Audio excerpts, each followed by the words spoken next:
Hi friends, ഇന്ന് കർക്കിടക മാസം ആരംഭമാണ്.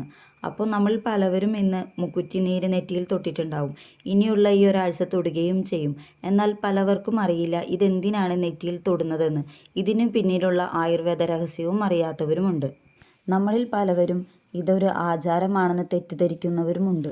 കർക്കിടക മാസത്തിലാണല്ലോ മഴയും തണുപ്പുമൊക്കെ കൂടുതലായിട്ടുള്ളത്.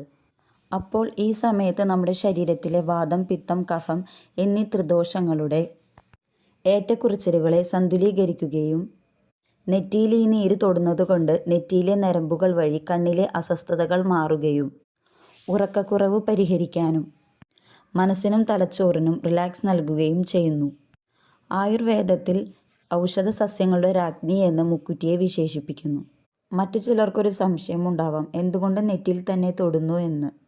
ആയുർവേദത്തിലും യോഗാശാസ്ത്രത്തിലും വളരെ പ്രധാനപ്പെട്ട ഒരു ഭാഗമാണ് രണ്ടു പിരികത്തിനിടയിലുള്ള ഈ മധ്യഭാഗം. ഇവിടെ ഈ മുക്കുറ്റി നീര് തൊടുന്നത് കൊണ്ട് ആത്മചക്രത്തെ ഉത്തേജിപ്പിക്കുകയും മനസ്സിന് ശാന്തതയും ഏകാഗ്രതയും ലഭിക്കുമെന്നുള്ള വിശ്വാസം വളരെ ശക്തമാണ്. ഇതൊരു തരം മൈൻഡ് ബോഡി കണക്ഷനാണ്.